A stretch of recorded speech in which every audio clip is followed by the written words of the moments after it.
una lectora nos escribe desde Estados Unidos muy preocupada y con una preocupación muy válida, comencemos por ahí, en la que señala que por qué las misas en las iglesias católicas son tan aburridas, mientras que en su experiencia ella ha ido probablemente a una de estas mega iglesias pentecostales, evangélicas, donde hay celebraciones muy intensas con cantos, con aplausos, con guitarra, con mucho entusiasmo, y donde en el mismo servicio se separan a los niños para recibir una especie de catequesis, de los jóvenes para que se diviertan, para que tengan una actividad propia de los jóvenes, y los adultos reciben una prédica muy encendida, a la vez que, bueno, existen muchos cantos, ¿no? Entonces, hay que reconocer que ciertamente muchos de nuestros sacerdotes no celebran la Eucaristía con la suficiente reverencia y no predican con la suficiente claridad como para que los fieles efectivamente tengan una interpretación, una enseñanza del Evangelio que les ayude de manera explícita para la vida cotidiana. Admitido esto y dicho esto, hay que entender que hay dos diferencias abismales entre un servicio evangélico y la misa católica. En primer lugar, los pentecostales funcionan como un supermercado. Y no digo esto de manera denigrante, por favor, compréndeme, no lo digo de manera ni ofensiva ni denigrante, sino que cuando un ministro se gradúa de un seminario protestante, aplica, o sea, postula a un trabajo en alguna iglesia protestante. Allí comienza usualmente con el trabajo con jóvenes, etcétera, y luego va ascendiendo, si es que tiene carisma, si tiene capacidad de prédica, va ascendiendo dentro del escalafón de este templo y probablemente podría terminarlo heredando como su pastor. En otros casos, aquellos que son muy buenos, muy jóvenes o que tienen, digamos, el deseo, la ambición de tener su propio templo, tienen algún capital si provienen de una familia con dinero, o si no, se endeudan, piden un préstamo bancario, compran su propio templo y comienzan a atraer fieles.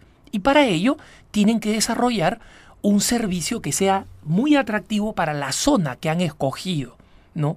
Entonces, un ministro protestante en California va a tener pues mucha música, mucho relajamiento, porque los californianos les gustan las cosas así y son totalmente distintos a los evangélicos de Kansas, que quieren escuchar muchísimo más de la palabra, quieren mucho menos cantos, no quieren mucho más silencio, más recogimiento, etcétera. Cada uno se adapta a su propio público, porque además, entre otras cosas, tiene que pagar ese funcionamiento. Mientras que la Iglesia Católica, las parroquias han sido asignadas a sacerdotes, han sido puestas por encargo del obispo a determinados sacerdotes. No todas las parroquias, es más, en América Latina, en nuestros países, muchas de las parroquias y las parroquias católicas en zonas de inmigrantes en los Estados Unidos no tienen los suficientes ingresos de parte de los fieles como para poder sustentarse, y en consecuencia son sostenidas con ayuda adicional de la arquidiócesis, o en muchos casos son sostenidas por congregaciones religiosas que las asumen. Entonces el sacerdote no está obligado, no tiene que preocuparse por realizar una ceremonia donde la gente esté entretenida y termine siendo como un espectáculo por el cual la gente va a pagar. Eso en cambio sí sucede con nuestros hermanos los evangélicos, especialmente los pentecostales. Entonces ellos de alguna manera se ven forzados a montar un show, ¿no? Y no lo digo en sentido despectivo, sino simplemente así es la realidad. Si no tienen un show, si no son atractivos, la gente no viene, no paga y ellos no se pueden mantener. Y así es como los grandes predicadores famosos en Estados Unidos, evangélicos como Pat Robertson, Oral Roberts, han tenido experiencias tan exitosas que se han vuelto multimillonarios. Y esto no lo digo en sentido negativo, porque han utilizado el dinero para fundar universidades, para fundar canales de televisión. Y esto demuestra a qué grado de éxito pueden llegar. Entonces, existen acá dos modelos financieros, si se quieren, completamente distintos entre una parroquia y un templo evangélico. El templo evangélico, de alguna manera, está forzado a ser atractivo, apelante y financieramente viable. Una preocupación que el sacerdote no tiene. Pero la segunda razón es la razón abismal.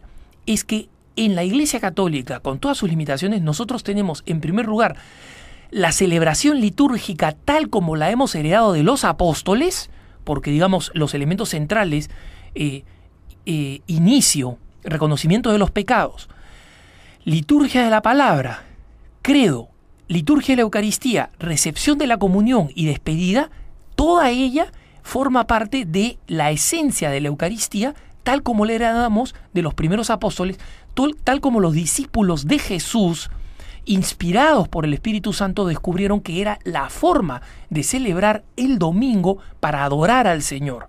Esa es la forma.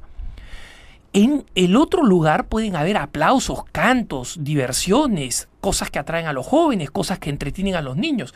Puede estar muy bien y muy loable, pero no tienen la celebración eucarística. Y lo que es peor, no tienen a Jesús presente en la Eucaristía. Tienen aplausos, tienen cantos. Pero muchachos, para entretenerse uno puede ir al cine.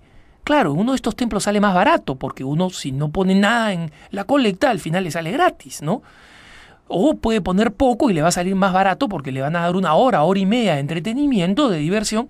Y es verdad que una persona puede salir emocionalmente más inspirada, pero la razón por la cual sale más inspirada, en parte, es porque hemos caído víctimas de la cultura del espectáculo que nos impide saber saborear la misa tal como es. La liturgia no va a cambiar y no tiene que cambiar, porque esa es la que hemos heredado de los apóstoles. Algunas cosas con el paso del tiempo se modificarán, como por ejemplo las misas eran en latín, ahora son en lengua vernacular a partir del Concilio Vaticano II, pero la esencia estructural de la misa sigue siendo la misma. Y los católicos tienen que aprender a valorar la Eucaristía como lo que es el momento culminante de adoración, el día del Señor, el encuentro con la palabra, el alimento con el cuerpo de Jesucristo. Nadie que sale de un templo evangélico sale con el cuerpo de Cristo en el corazón y en el alma después de haberlo recibido de manera real. No hay nada que se compare con eso. Y si nosotros no sabemos apreciar eso, es porque nuestro gusto se ha corrompido. Es como aquel que ha comido tanto caramelo que no puede gustar los alimentos sofisticados, finos, nutritivos, porque se ha malogrado el paladar. Entonces ha llegado el momento de nosotros reeducarnos. Y es verdad que muchas veces los niñitos llegan y no entienden la misa. Es verdad que los jóvenes van y se aburren. Pero van y se aburren en buena medida porque los padres, no porque los sacerdotes, a veces los sacerdotes son aburridos, es verdad. Pero si el sacerdote hablara bien y fuera divertido, ¿cuánto más va a cambiar la misa? El sacerdote no tiene nada que hacer con las lecturas ya son determinadas. El sacerdote solamente va a ser divertido o entretenido o edificante en el sermón, en la homilía. Todo lo demás tiene que seguir las rúbricas. Y esa es la misa que hemos heredado del mismo Jesús. Esa es la Eucaristía. Esa es la participación del pan. Eso es lo que está en las Sagradas Escrituras. Y los evangélicos que se precian de seguir las Sagradas Escrituras tienen servicios que no tienen nada que ver con lo que está escrito en el Evangelio. No tienen la Eucaristía, no tienen la repartición del cuerpo de Jesús que dijo, esto es mi cuerpo, ¿no? Y para aquel que reclama tener una interpretación literaria de la Sagrada Escritura, ¿dónde está ese pasaje? ¿Por qué no reparten el cuerpo de Jesús? Pues no lo reparten, ¿no? Porque no consagran, porque no tienen la potestad para consagrar. Entonces, si los niños y los jóvenes nos ven a nosotros, a los padres de familia, mirando el techo, contando cuántas telarañas hay porque nosotros no aprendemos a degustar la Sagrada Eucaristía, esa es culpa nuestra, no del sacerdote.